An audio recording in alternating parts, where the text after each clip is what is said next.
you think?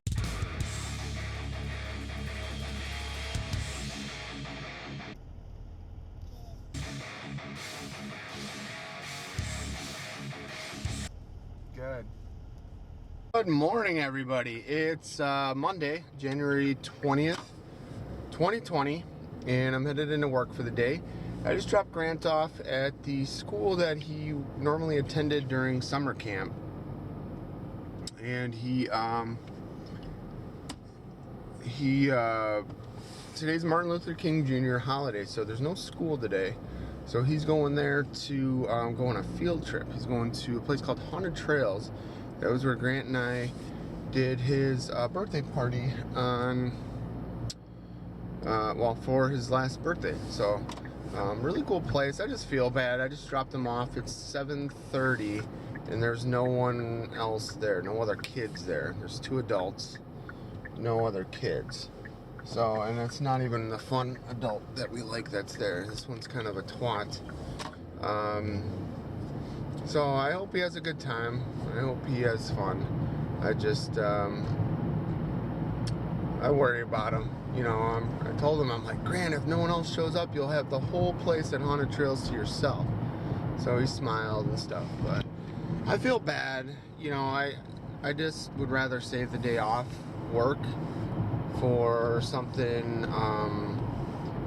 You know, we're only the first month into the year, so I would prefer to do like a vacation or something fun or more nice than just take a day off and sit at home. You know, I guess you could say like we could have done like a vacation Saturday, Sunday, and today, but it's freezing balls and all that, and we just had Christmas and everything else. So I decided to go ahead and renew my gun club subscription. It's $500. I didn't want to do it. I was trying to find a way to split the cost and split a membership with Luke, and he wasn't up for it. So I can't blame him for it, but I asked him if he would want to go that route, and he said no. So but you know, I've been spending a lot of time 3D printing gun stuff and different things like that. And, you know, I just was thinking about all the good times we've had at the club, and, you know, all the people I brought there to share it with and teach and stuff, and I can't let that go. I really can't. I'm going to have to make some other sort of sacrifices or something in order to save that. So my thought was I got to return that smart extruder. That was $260. I have another thing I could return from Amazon that was like $75. And then I also have that MakerBot Replicator 5th Gen that I could return. That was $360 or something like that. So all in all, we're looking at $650 or $700 just from returning stuff. And so if that's what I gotta do, that's what I gotta do. I'm really hoping I can fix the MakerBot at work, and then I can use that MakerBot at work, and then it won't be as big of a deal getting rid of the one that I have at home. You know, I really like the MakerBots and all that stuff, but there's a lot better other solutions out there, to be honest, that are the same price with more features. So I mentioned it before. There's a company that makes one called the Creality Ender 3, and it has about the same print bed size as the 5th Gen MakerBot that I have, and I think it's only like $250. And the one that I bought used, and that's new. The one that I bought used was $350 or $60. And that Creality also comes with a heated bed. So that should solve a lot of problems with the adhesion issues that I've been experiencing, and all kinds of stuff. So I just need to look into the software for this Creality and see what everyone's using and kind of how that works, because that's going to be the game changer or whatever. I don't know if it's software that I have to spend $200 on, so then the printer's no longer a deal, or if it's software that's kind of janky and I got to piece together and do like 500 different steps just to make one print. That would be a game ender, game stopper, showstopper. Thank you. But I'm having fun with these printers. You guys know. I mean, I've been making the BattleBot stuff. For some reason, I can't print like really, really long extended prints on the one that I bought, the used MakerBot. So I'm waiting for, well, I'm waiting to fix the one at work so I can print, reprint those Munchkin bot or Thunderstrike bot body parts and stuff. So over the weekend we basically melted our BattleBot just like they do on the TV shows. So I'm not exactly sure what happened, but I'm pretty sure we're pulling too many amps, and it basically melted the one of the wires coming out of the battery packs. So the battery packs are using these JST style connectors, and it's only rated, they're small, you guys seen them, they're tiny, they're only rated for like up to 10 amps or something like that. So the next size up, XT60 or some shit, I don't know, it's rated for like up to 30 amps. And yeah, so we're gonna have to kind of figure that out. Which means we're probably gonna need a bigger battery pack and a bigger bot to hold all of that. So might have to make it so that there's more room on the inside or something along those lines. So I don't know. I'm just, it sucks. It sucks trying to customize all this stuff, and now we're running into problems after already spending all the money to build it. And it's just like, dude, can you just work, please? I think it was a bad design. Like, there's no cooling at all for anything. There's no vents or anything for like even the motors. The motors are clamshelled into the body, and all of the motor air holes that are built into the motor casings are completely covered in block and stuff. So it just really sucks. So I have to fix that yet again. We actually shorted 2 wires out that were touching. They were insulated, but they were touching, and shorted them out to the point where it burned off the insulation, the coating, and all the way to the bare metals so they could touch. So I don't know. I know the guy that originally made this design said that he direct wired everything, so he didn't use plug connectors or anything like that.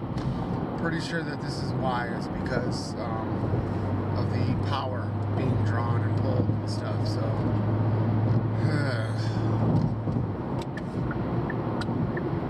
yeah, yep. So I don't know what we're gonna do, but we're gonna need to change it up or come up with something different or something. I don't know. I'm not sure how to go about this. So the only other thought I can think is to extend the rear of the robot and keep everything else where it's at. So like keep the motors in their positions and all that stuff, and then that would gain us more space. So maybe I can look into that, and maybe I can like get like a bigger battery pack or something, like one like that my truck uses that supports more amps. You know, my truck has that bigger connector on the battery pack, and it's a 2000 milliamp hour battery pack. The little bitch ass ones that we're buying are 460 milliamp hours. So 460 milliamp is 2000 compared to 2000 milliamp hours is which my truck has. So yeah, we're gonna have to kind of go back to the drawing board and see what we can figure out. So it sucks because I spent all that money on those fucking batteries, but maybe those will work for like a 1 pound bot or something. I don't know. So, yeah, but what do you guys think about those clamshell holsters for magazines? If you don't know what I'm talking about, look at yesterday's video.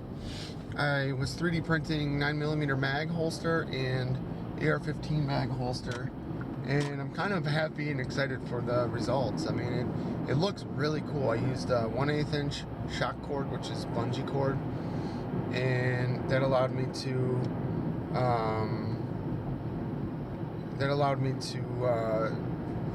add that spring action, I guess you could say, to the holster mechanism. So it's really slick, really cool looking.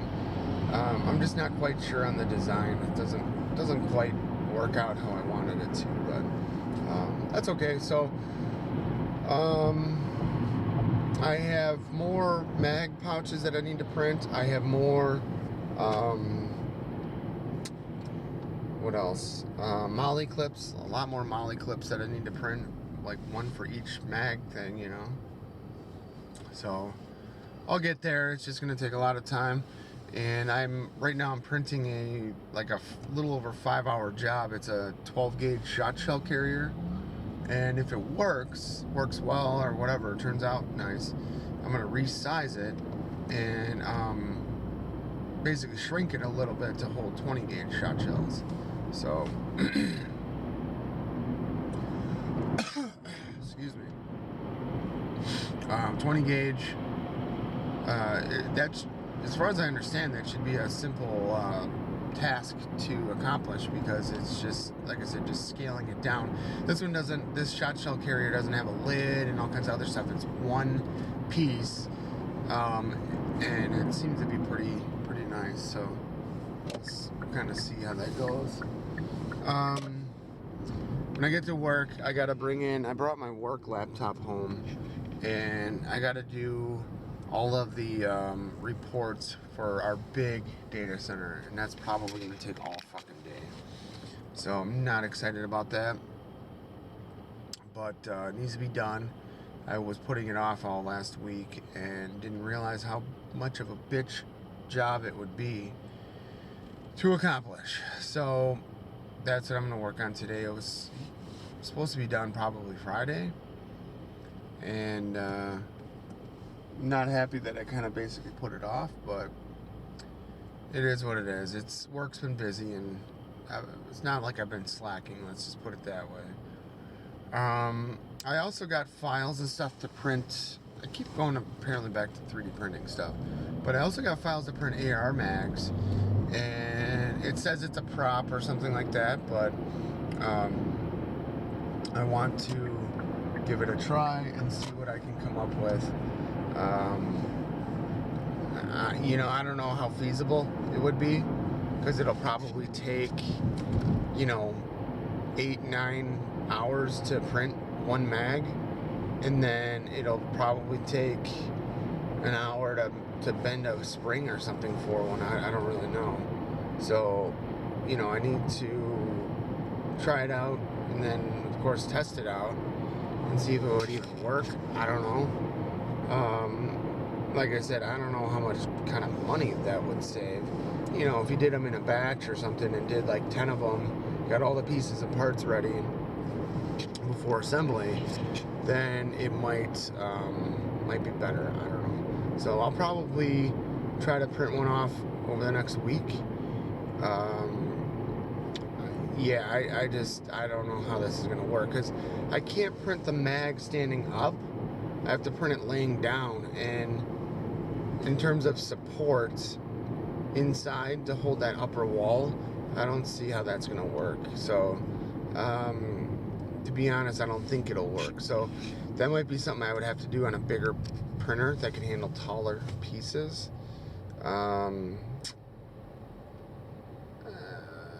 Yeah, I don't know. It's either that, or I might need to come up with a clever way to kind of like angle it so I can print it like mostly standing up, but the supports would work better. So I will figure that out. But